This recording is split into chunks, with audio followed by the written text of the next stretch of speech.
another book haul video. And now before you go on subscribing, I'm not going to be doing this every month. I'm not going to be one of those channels where they are just addicted to buying books and never reading them, so you don't have to worry about that. And especially where I come from, English books are pretty hard to find and pretty expensive. So I'm kind of doing a haul now just because I got lucky and I found a bunch of English books. So, this should be good for the rest of the year. Okay, let's start with... I will never remember the name of this series. It's by Carlos Ruiz Zafón, and I think it's called The Cemetery of Forgotten Books. And this is book number 1. This is book number 1, and this is book number 3. I read number 2, which is The Angel's Game, and I reviewed it here on this channel. I freaking loved it. This is one of the best books I've read, and I was like, I need to get to see the other books in the series. This is rated extremely high, so I'm looking forward to reading this one. This being the first book in the series, and this is number 3. Now, it's okay if you started at number 2 just like me, but after you're done with number 2, definitely go read the first one before you continue on with the series. Next, I am trying to improve my English writing. I want to be a much better writer, so therefore I purchased this book called Dreyer's English. And Mr. Dreyer here, Benjamin Dreyer, is the chief editor at Random House, one of the big book publishing houses. And if you're a chief editor there and you wrote a book about editing book, about how to write a book properly or how to spell English properly, I think that is an extremely valuable resource that everybody should read. Now, I will have to say his writing style is a bit strange to me. It's a bit too self-aware at many points, and I don't know if I'm enjoying it or it's bothering me, but I've already received a lot of valuable advice from this book, and I've only read the first 30-40 pages, and I've already received a bunch of advice, and there's the rest of the book to go.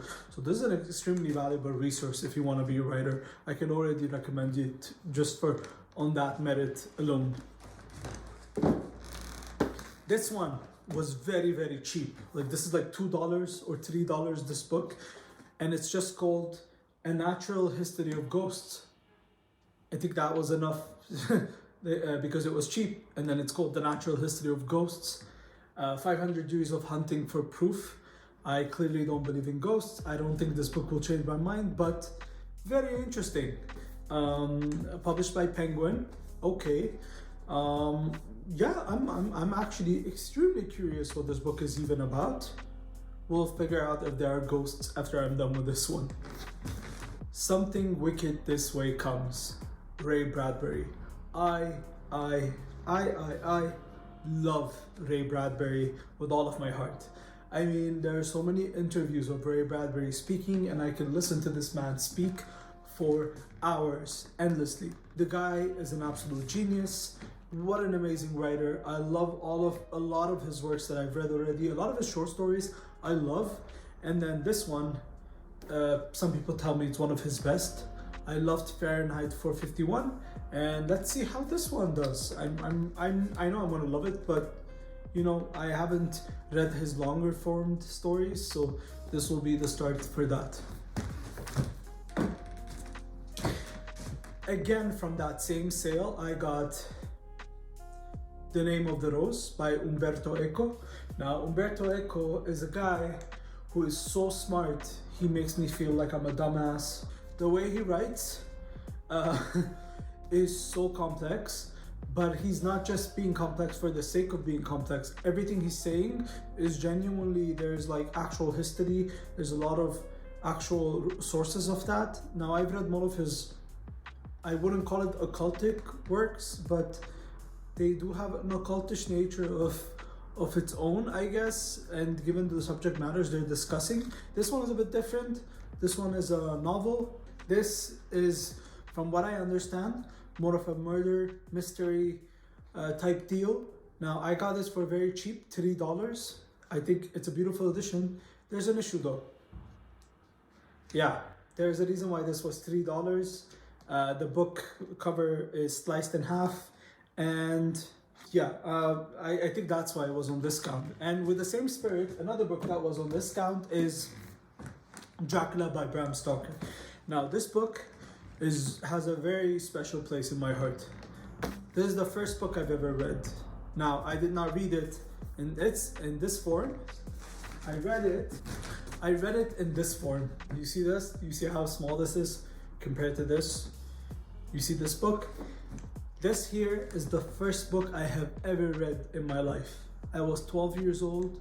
I had like a personal tutor or something, a person I can't really remember very well, and he gifted me this book, and I am forever in debt to that person because of him, and by this gift that he gave a little kid. I read this from page to page. I took this with me to school. I read it to all my friends in like the schoolyard. I read it. I think my sisters, I have very fond memory of reading this to my sisters, and this book will follow me till my grave.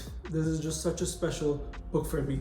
And I just want to show you that yes, it's small because it's a very abbreviated version of the actual story of the Dracula by Bram Stoker, clearly meant for kids. And I just wanted to show you some of these illustrations are still very magical.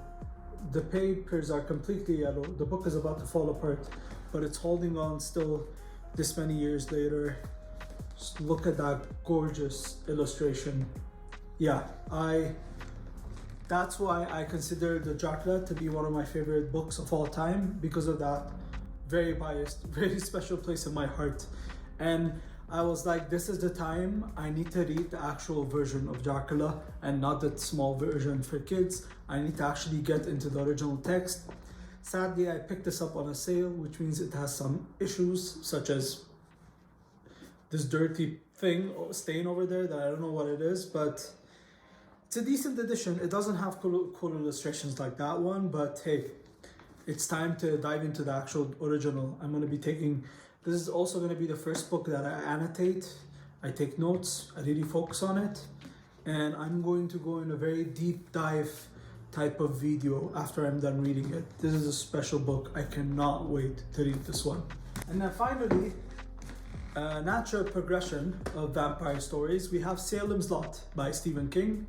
Now, as many of you know, Stephen King is probably my favorite writer of all time. There has yet to be a writer who topples him for me, but it's getting close. Some other writers I've been reading recently are getting very close to really removing Stephen King from my #1 spot. He's been there forever, for as long as I can remember. But hey, I was like, I'm craving that King, emotion again, reading his books. So I was like, I've never read one of his classics. Some people considered this book to be his creepiest work. So I was like, yeah, it's time. I need to read Salem's Lot. Looking forward to it. A bunch of vampire stories in this book haul. Well, thank you very much. Thank you for spending your time with me. And hey, what books did you pick up this month? Let me know in the comments. Have a good one. Bye bye.